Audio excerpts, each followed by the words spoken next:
Foreign ministers of Russia, Syria and Iran held a trilateral meeting today discussing the latest developments following the alleged chemical attack in Syria's Idlib province and America's retaliatory missile strike. The diplomats demanded an end to further U.S. strikes, though Washington isn't ruling more out. We call on the U.S. and its allies to respect Syria's sovereignty and refrain from actions similar to what happened on April 7th, which have serious ramifications not only for regional, but also global security. Such actions threaten the basis of the current world order. The examples of Iraq, Libya and other countries speak volumes. I think this president's made it very clear that if those actions were to continue, further action will definitely be considered by the United States. The United States took a very measured step last night. We are prepared to do more. Now, during today's meeting of the Russian, Iranian and Syrian foreign ministers, the diplomats stressed the need for an investigation into the incident in Idlib province, claimed by the West to be a chemical attack. Medina Kachanova was following the talks. The three sides are calling for a full-scale investigation into what happened in the Idlib province. And Syria says that it is ready to work with the Organization for the Prohibition of Chemical Weapons to ensure that. Now, Russia's Foreign Minister Sergei Lavrov says that the West is still putting up certain obstacles. We sense reluctance to the proposal of holding an independent investigation, which emerged yesterday at the special session of the Executive Council of the Organization for the Prohibition of Chemical Weapons. We will not tolerate such attempts and will fight for establishing the truth. When the Syrian government stands accused, the OPCW reacts within days. They express concern, but they never visit the sites in the rebel-controlled areas, citing safety concerns.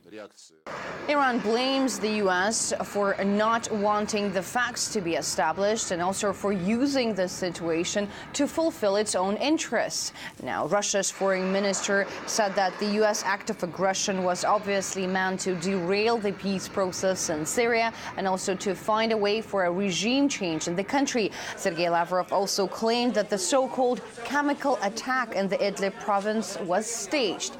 Now, Syria once again repeated at this meeting that there are no chemical weapons in its possession as the country dismantled all its toxic arsenal. This whole process was documented by the OPCW, and that the process of dismantling was supervised by different countries, including the United States as well. All right, let's bring in political analyst and Middle East expert Amar Wakaf. Thanks so much, Mr. Wakaf, for joining us here on RT International. So what are your thoughts about this independent investigation? Do you expect the world to heed today's call for a full and independent investigation? It's unlikely because the Western powers have tried through the Security Council to steer things in a way that they are going to incriminate the Syrian government, whatever happens. So, in a sense, they might not be interested in a full-blown investigation because what the Syrians and the Russians have been saying, you know, if this airplane took from this particular airport, why don't we go to that airport as well and see whether there are any chemical weapons or traces, because you cannot hide them very easily. The other problem is that the Syrians and the Russians are emphasizing all the time is that Khan Sheikhoun in itself is actually under the control of Jabhat al-Nusra, so it would be very hard to have a full-blown investigation without the cooperation of everyone. Now it seems that the Western powers are taking the easy route, and as we understood that the committee itself, the investigating team, isn't very representative. So there will be flaws upon which Syria and Russia will be saying, you know, this is not a very good investigation. We need a full-blown independent one.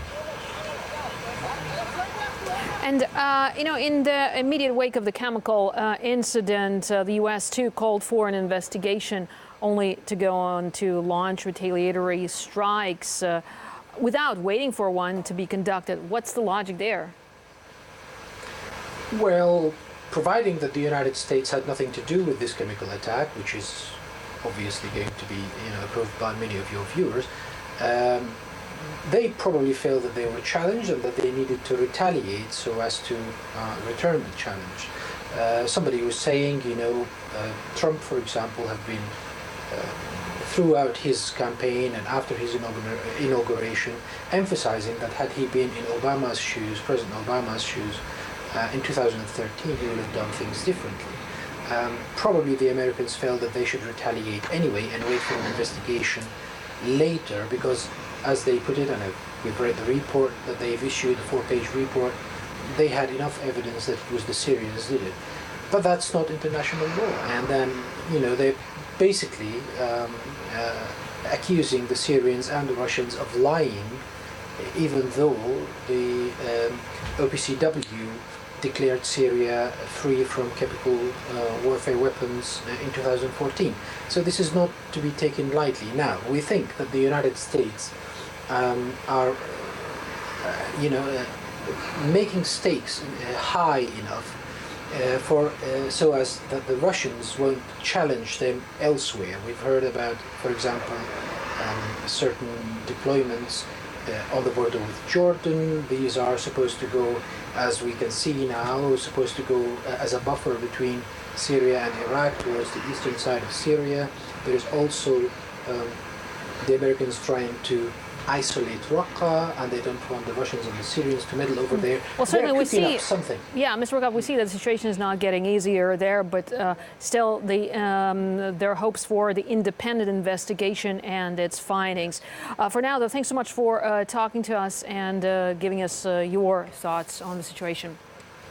Thank you very much for having me.